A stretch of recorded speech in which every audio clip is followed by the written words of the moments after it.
ሰላም ጤና ይስጥልን የተከበራችሁና የተወደዳችሁ በዓለም ዙሪያ የምትገኙ የጣና ቴሌቪዥን ቤተሰቦች እንደምን ዋላችሁ። አክብሮታዊ ሰላምታችን ከጣና ቴሌቪዥን ዜና ክፍል ይድረሳችሁ እያልን የመጋቢት 22 ቀን 2018 ዓ.ም የጣና ቴሌቪዥን የሰዓቱን ዜናችንን ርዕሶቹን በማስቀደም እናስደምጣችኋለን። የፋኖ መሪው ክህደት በፈጸመ ማግስት ፋኖ ታላቅ ድል ያስመዘገበበትን ተጋድሎ አድርጓል። አንድ የፋኖ መሪ እጅ ሰጠኝ ብሎ ሲደሰት ያደረው የብልጽግናው ስርዓት ደስታው የቀበሮ ደስታ ብቻ ሆኖበታል። የወሎ ቤት አማራው ተጋድሎ ሙሉ መረጃ በዜናችን ይደመጣል፣ ተሰሙታላችሁ። የጎጃሙ ትንቅንቅ በታላቅ ድል ታጅቦ ቀጥሏል። በሶስት ግንባር የተካሄደው የጎጃሙ ተጋድሎና የወሎ ቤት አማራው የዕለቱ ውጊያ በዜናችን የሚደመጥ ልዩ የተጋድሎ ዜናችን ነው። ብልጽግናው የመጨረሻ ያለውን ዘመቻ ከፍቷል። የብልጽግናው የመጨረሻ ዘመቻ ግቡና ዘመቻው የሚሸፍነው ቀጠና በዜናችን ዝርዝር የተዘጋጀለት መረጃ ነው። የህወሓት ፍላጎትና አዲሱ የውጊያ ቀጠና ተብሎ ስለተመረጠው አካባቢ ልዩ ወታደራዊ መረጃ በዜናችን ዝርዝር አሰናድተንበታል። ይህ አዲሱ የውጊያ ቀጠና የት ነው? በዚህ ጉዳይ ፋኖ ምን ማድረግ አለበት? እና ሌሎች ተያያዥ ወታደራዊ መረጃዎችን በዝርዝር ዘገባችን ታደምጡታላችሁ። እነዚህንና ሌሎች የተመረጡ መረጃዎችን አሰባስበን ያሰናዳነውን የሰዓቱን ዜናችንን ወደ እናንተ እናቀርባለን። በድጋሚ እስከ መጨረሻው አብራችሁን ቆዩ እያልን በቀጥታ ወደ ዝርዝር ዘገባው እናልፋለን።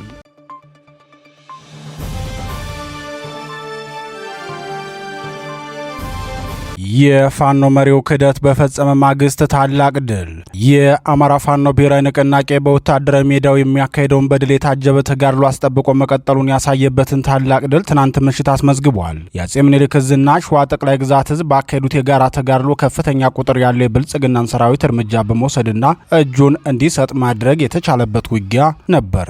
የአማራ ፋኖ ብሔራዊ ንቅናቄ አጼ ምኒልክ ዕዝ ህዝብ ግንኙነት መምሪያ የዕለቱን ተጋድሎ አስመልክቶ ለዝግጅት ክፍላችን በላከው መረጃ እንዳስታወቀው ከፍተኛ ቁጥር ያለው የነፍስ ወከፍ መሳሪያ ከነተተኳሹና የቡድን መሳሪያም ፋኖ ገቢ ያደረገበት እንደሆነ ተናግሯል። ትናንት ከንጋቱ ጀምሮ እስከ ምሽት በነበረው ተጋድሎ በርካታ የጠላት ሰራዊት ሞትና ቆስለኛ ሲደረግ ከፍተኛ ቁጥር ያለው ደግሞ እጁን ሰጥቷል። በአጼ ምኒልክ ዕዝ በኩል 104ኛ ኮር 24ኛ ክፍለ ጦር ከ106ኛ ኮር 31ኛ ክፍለ ጦርና 105ኛ ኮር አህዶችም ሲሳተፉ በሸዋ ጠቅላይ ግዛት ዕዝ በኩል ደግሞ የመሐመድ ቢሆነኝ ኮርና አጼ አምደ ጽዮን ኮር አሃድ አባላት በጥምረት በመዋጋት ታላቅ ድል አስመዝግበዋል ሲል የአጼ ምኒልክ ዕዝ ህዝብ ግንኙነት መምሪያ አስታውቋል። በዚህ ታላቅ ድል በተመዘገበበት ተጋድሎ 15 የብልጽግና ሰራዊት ለፋኖ እጁን የሰጠ ሲሆን 25 ክላሽንኮቭ ከ1200 በላይ የድሽቃ ተተኳሽ፣ በርካታ ቁጥር ያለው የብሬንና የክላሽንኮቭ ተተኳሽ እንዲሁም ከፍተኛ ቁጥር ያለው ወታደራዊ ቁሳቁስ ከጠላት ላይ መረከቡን የገለጸው የአፋብን ምኒልክ ዕዝ ህዝብ ግንኙነት መምሪያ የህልውና ጉዟችን እስከ ነጻነት ቀን ድረስ በነጻነትና በድል አድራጊነት ይቀጥላል ብለዋል። ውጊያው የተደረገው አካድ፣ ፉርሴና ቁልቢ በተባሉ አካባቢዎች ሲሆን በአካድ ግንባር የ25ኛ ክፍለ ጦር አንደኛ ሬጅመንት ከክፍለ ጦሩ የሞርተር ምድብተኞች ጋር ቅንጅት በመፍጠር ሲሰለፉ በተጋድሎ 12 የብልጽግናውን ሰራዊት አባላት እርምጃ ተወስዶባቸዋል። በዚሁ በአካድ ግንባር ተጋድሎ 8 ክላሽንኮቭ መሳሪያ፣ 1000 የብሬን ተተኳሽ፣ 2500 የክላሽንኮቭ ተተኳሽ፣ አንድ ሙሉ የብሬን ሽንሽል እንዲሁም ሌሎች ወታደራዊ ቁሳቁሶችና አልባሳት በፋኖ እጅ ገብተዋል። ከዚህ ተጋድሎ በኋላም ፋኖ የብልጽግናውን ሰራዊት በማስለቀቅ ወታደራዊ ገዥ መሬቶችን መቆጣጠር ችሏል። ሌላኛው ግንባር ደግሞ በፉርሲ ግንባር የተካሄደው ነው። በዚህ ግንባር የ25ኛ ክፍለ ጦር 2ኛ ሬጅመንት እንዲሁም በቁልቢ ግንባር ደግሞ የኮሩ ቃኞች የብልጽግናውን ሰራዊት ከፍተኛ ኪሳራ ያደረሰበትን ምት በመምታት ድል ተቀዳጅተዋል። የአማራ ፋኖ ብሔራዊ ንቅናቄ በወሎ ቤት አማራ ግንባር በቅንጅት ያደረገውን ታላቅ ተጋድሎ አኩሪ ድል በመቀዳጀት ያጠናቀቀው አንድ የፋኖ መሪ የህልውና ትግሉን ክዶ ለብልጽግናው ስርዓት እጁን በሰጠበት ዕለት መሆኑ ደግሞ ድሉን ከፍተኛ ትርጉም እንደሚሰጠው ታጋዮች ተናግረዋል። ብልጽግናው የ303ኛ አሳምነው ኮር የቀድሞውን ዋና አዛዥ 50 አለቃ ፍቅሩ ሙሉዬና አጃቢዎቹን አቀባበል ካደረገላቸው በኋላ የፋኖ ትግል የትም አይደርስም እያለ የሚዲያ ፕሮፓጋንዳ ሲሰራ ነበር የዋለው። ሆኖም በምሽቱ የውጊያ ኦዲት ሲሰራ ግን ከ45 በላይ የራሱ ሰራዊት ከከባድና የነፍስ ወከፍ መሳሪያዎቹ ጋር ከጥቅም ውጭ ሆነውበታል። ገዢ ወታደራዊ መሬቶቹንም በፋኖ ተነጥቋል።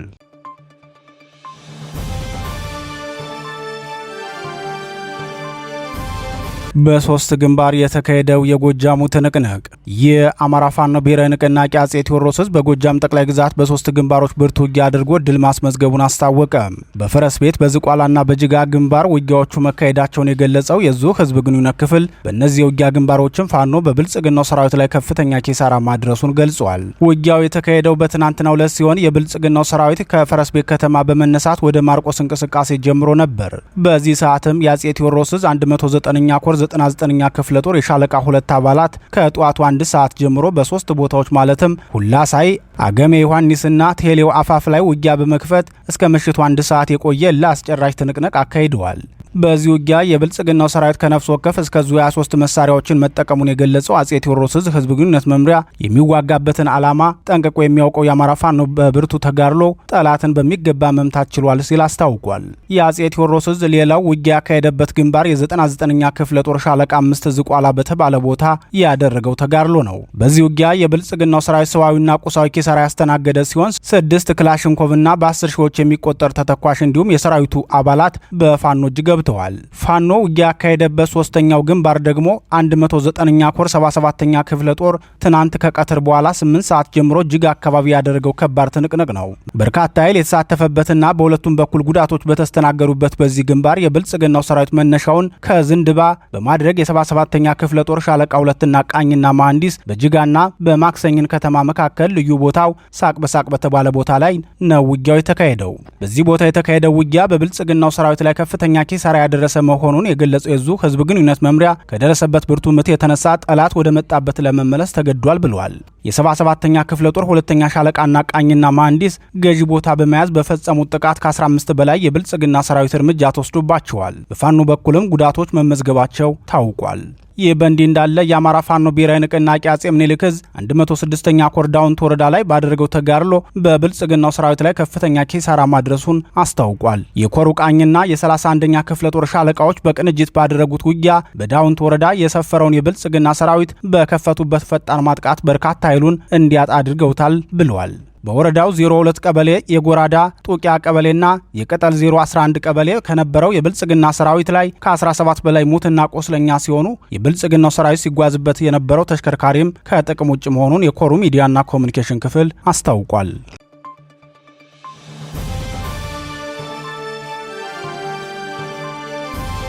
የመጨረሻ የተባለው ዘመቻ ተጀመረ። ብልጽግናው ከባድ ኪሳራ ያስተናገደባትን ከተማ ለመያዝ በጀመረው ዘመቻ ዛሬም በርካታ ሰራዊቱ ሞትና ቆስለኛ እንደሆነበት ተገለጸ።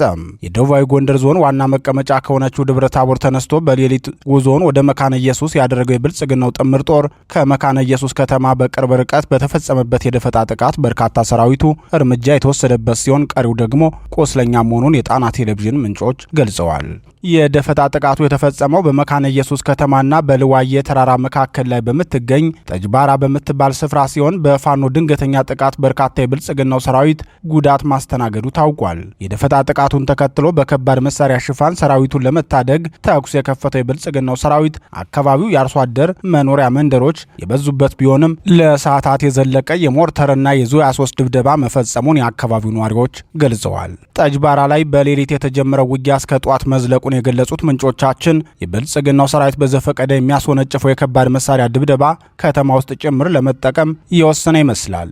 ሆኖም የአማራ ፋኖ የውጊያ ሜዳ መርጦ ከከተማ በመውጣቱ የብዙ ንጹሐንን ሕይወት ታድጓል ብለዋል። የብልጽግናው ሰራዊት አዛዦችና የደህንነት ተቋማት በጋራ ያወጡት ዘመቻ በይፋ ከተጀመረ ዛሬ 2ኛ ቀኑን ያስቆጠረ ሲሆን 20 ሺህ ሰራዊት ይዞ ጉዞ ወደ ጎንደር በሚል መሪ ቃል አንድ ሙሉ የብልጽግና ዕዝና ከሌሎች የክልሉ አካባቢዎች ኃይሉን ቀናንሶ ወደ ጎንደር ያመራ መሆኑን መዘገባችን ይታወሳል። ይህ ኃይል ትናንት ወደ ብናት ሲገባ ከፍተኛ ወታደራዊ ኪሳራ ያስተናገደ ቢሆንም ዛሬም ተጨማሪ 2 ወረዳዎችን ለመቆጣጠር የሌሊት ጉዞዎችን አድርጓል። በዚህም ከክምር ድንጋይ ወደ ጋይንትና በእስቴ አቅጣጫ በርካታ ሰራዊቱ የገባ ሲሆን እስካሁን ወደ ፋኖ ቀጠና የተንቀሳቀሰው ግን ወደ እስቴ ያመራው የብልጽግናው ጥምር ጦር ብቻ ነው። በጄኔራል ማመር ተሰማ እየተመራ የገባው የብልጽግናው ሰራዊት ማዘዣውን አዲስ ዘመንና ደብረ ታቦር አድርጎ በፋኖ ተይዘው የነበሩ ወረዳዎችን ለማስለቀቅና ብልጽግናው ግንቦት 24 አደርገዋለሁ የሚለውን ምርጫ ለማስፈጸም ልዩ ተልዕኮ ይዞ የገባ መሆኑን የጣና ቴሌቪዥን ወታደራዊ ምንጮች ገልጸዋል። የብልጽግናው ሰራዊት ዛሬ በሌሊት ወደ እስቴ ጉዞ ከመጀመሩ በፊት አየር ኃይልን በመጠቀም በትናንትናው ዕለት 5 ጊዜ የድሮን ጥቃት መፈጸሙ ይታወሳል። በዚህ የድሮን ጥቃትም በርካታ ንጹሃን ጉዳት ማስተናገዳቸው ተገልጿል። በተለይም በደራ ወረዳና በእስቴ ወረዳ ድንበር አካባቢ ሰኔ ማርያም የምትባል ስፍራ ላይ በተፈጸመ የድሮን ጥቃት ቤተክርስቲያን ደርሰው በመመለስ ላይ የነበሩ ንጹሃን ቆስለኛ መሆናቸው ተረጋግጧል። አዲሱን የብልጽግናው ሰራዊት ዘመቻ አስመልክተው ተጨማሪ መረጃ ለጣቢያችን ያደረሱት ወታደራዊ ምንጮቻችን አሁን ወደ ደቡባዊ ጎንደር የገባው ሰራዊት ቁጥሩ ከመቼውም ጊዜ በላይ የጨመረ ከመሆኑን ባሻገር በርካታ መድፎችና ዙ 23 አስከትሏል ብለዋል። በተለይም በዞኑ የነበረው የብልጽግናው ሰራዊት መበታተኑንና የጦር መሳሪያውን በፋኖ እጅ መግባቱን ተከትሎ ከፍተኛ ድንጋጤ ውስጥ ገብቶ የነበረው ስርዓቱ አሁን ባወጣው አዲስ ዘመቻ ጥልቅ የመሳሪያ እና የሰው ኃይል ግምገማ ማድረጉንም ምንጮቻችን ጨምረው ገልጸዋል። በቀጣይ በስማዳ፣ አርብ ገበያ፣ ደራ፣ ሰዴ ሙጃ እና ሌሎች ከተሞች የተጠናከረ ዘመቻ ለመክፈት እቅድ መንደፉን ጨምረው የገለጹት ወታደራዊ ምንጮቻችን ለዚህም የብልጽግናው እግረኛና ሜካናይዝድ ጦር ከአየር ኃይል ጋር የተቀናጀ ስራ እንዲሰሩ አቅጣጫ ተቀምጧል ብለዋል።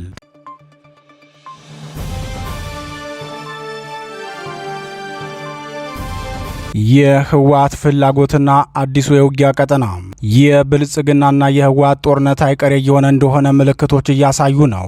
ተደጋጋሚ የትንተና ችግር ላይ መውደቅ የማይሰለቻቸው ሁለቱም ጦረኛ ኃይሎች ጦርነቱን ለማካሄድ በዝግጅት ላይ ሲሆኑ የየራሳቸውን የውጊያ የበላይነት ለማረጋገጥ የተለያዩ አማራጮችን እየፈተሹ ነው።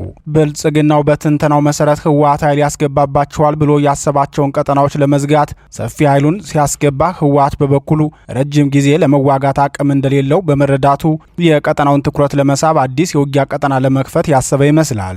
ሰሞኑን የብልጽግናው ስርዓት የሚደግፈው የሐምዳን ዳጋሎ ጦር በሱዳን ወታደራዊ ጁንታ አልቡራን ሰራዊት ላይ ድል የተጎናጸፈበት የኢትዮጵያና ሱዳን ድንበር አዲሱ የጦርነት ቀጠና እንዲሆን የተመረጠ መሆኑን ከህወሓት በኩል የሚወጡ መረጃዎች ያመላክታሉ። ከአርማጭሆና መተማ እስከ ጁባ የሚዘረጋው የአማራና ቤንሻንጉል ጉሙዝ ክልሎች ግዛት የውጊያ ቀጠና እንዲሆን የተመረጠ መሆኑንና የዚህ ዓላማም ጦርነቱ ዓለም አቀፍ ትኩረት እንዲስብ ታልሞ እየተሰራበት መሆኑን ምንጮች ይናገራሉ።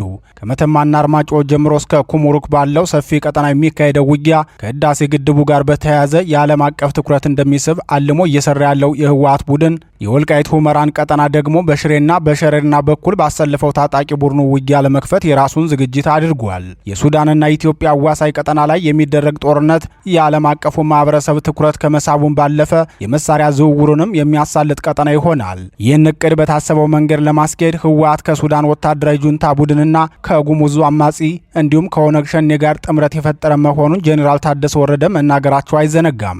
በዚህ ቀጠና ውጊያን በማካሄድና ጦርነቱን ከትግራይ ክልል በማራቅ የአማራ ምድርን ቀጠናዊ መልክ ያለው ጦርነት ማካሄጃ ለማድረግ ህወሓትና አጋሮቹ ሲዘጋጁ እንቅፋት እንዳይሆንባቸው የሰጉት የፋኖን ኃይል ነበር። ፋኖን በዚህ ክፉ እቅዳቸው መረብ ውስጥ እንዲገባላቸው የተለያዩ ጥረቶችን ሲያደርጉ የቆዩት ህወሓትና አጋሮቹ በፋኖ በኩል መጠነኛ ድጋፍ እንዳገኙም ተናግረዋል። በዚህ ጉዳይ የፋኖ መሪዎች እስካሁንም ምላሽ አለመስጠታቸው የህወሓት መሪዎችን መግለጫዎች በርካቶች እንዲገዙት እያደረገ ነው። የህወሓት መሪዎች እንደተናገሩት ፋኖ የዚህ እቅድ ተባባሪ ከሆነ የሚፈጠረው ቀውስ ከወዲሁ ያሳሰባቸው የአማራ ምሁራን የአልቡራንና የህወሓት የቆየ የአማራ ህዝብ ጥላቻቸውን መሬቱን በመውረርና የጦርነት ቀጠና በማድረግ ሊበቀሉት ነው። ይህን ክፉ እቅድ ፋኖ የሚደግፈው ከሆነና የቀውሱ አካል የሚሆን ከሆነ በአማራ ህዝብና በታሪካችን ላይ ትልቅ ክህደት ነው ሲሉ ይናገራሉ። የጎንደርን ቀጠና በርካታ ግዛት በወረራ የያዘው የሱዳን ወታደራዊ ጁንታ ተጨማሪ የወረራ እቅድና የጦርነት ቀጠና ለማድረግ ተደጋጋሚ ሙከራ እያደረገ መቆየቱ ይታወሳል። በተለይም የብልጽግናው ስርዓት በአማራ ህዝብ ላይ የዘር ማጥፋት ጦርነት የከፈተ መሆኑን ተከትሎ የአማራ ህዝብ የህልውና ትግል እያደረገ ይገኛል። ይህን ምቹ አጋጣሚ መጠቀምን የፈለጉት ኃይሎች ደግሞ በሱዳን በኩል ፍላጎታቸውን ለማስፈጸም መንቀሳቀስ ከጀመሩ ቆይተዋል። የፋኖን የሎጂስቲክስ እጥረት በጥሩ አጋጣሚነት የወሰዱት እነዚህ ኃይሎች ብልጽግናን ለመጣል በሚደረገው ትግል የጋራ ግንባር እንፍጠር በሚል ስም የጀመሩት እንቅስቃሴ መዳረሻ ግቡ ምን እንደሆነ ለብዙሃኑ የተሰወረ አይደለም። እነዚህ ኃይሎች ብልጽግናን ከመጣል ይልቅ የራሳቸውን ቡድናዊ ፍላጎትን ማሳካት ላይ ትኩረት ያደረጉ ናቸው። ሁሉም ኃይሎች ደግሞ ቡድናዊ ፍላጎታቸውን ለማሳካት ጦርነቱ በጎንደር መሬት እንዲሆን ነው የወሰኑት።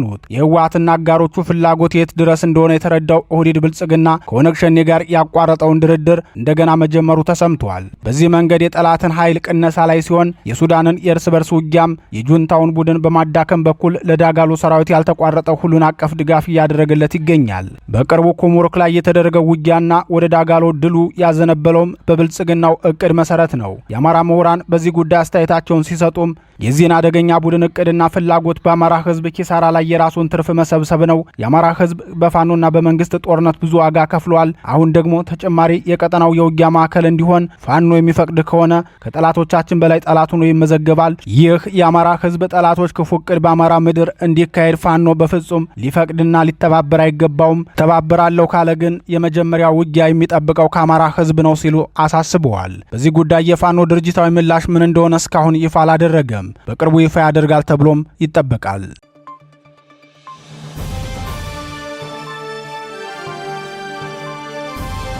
ክቡራትና ክቡራን የጣና ቴሌቪዥን ደጋፊዎች የአማራ ህዝብን ትግል ማዕከል በማድረግ ውግንናውን ለአማራ ህዝብ ማዕከላዊ ኮዝ ዘላቂ ጥቅምና የተቆጠሩ ጥያቄዎች ያደረገው ጣና ቴሌቪዥን ትግሉ የገጠመውን የስትራቴጂክ አመራር ክፍተት እንዲሞላ ህዝባዊ መሰረቱን አስጠብቆ እንዲቀጥል በማድረግና ሚዛናዊ የመረጃ ተደራሽነትን በጥራት በፍጥነትና በታማኝነት እያቀረበ የሚገኘውን የጣና ቴሌቪዥንን ለመደገፍ በርካቶች በምን እንደግፍ የሚል ጥያቄ ስታቀርቡልን መቆየታችሁ ይታወቃል። በመሆኑም በዜል +1 46 9866 54 44 በካሻፕ ጣና ቲቪ 2024 በፔይፓል ጣና ቴሌቪዥን 2024@gmail.com እንዲሁም በዶኔት ቦክሱ በኩል መደገፍ የምትችሉ መሆኑን ለማሳወቅ እንወዳለን።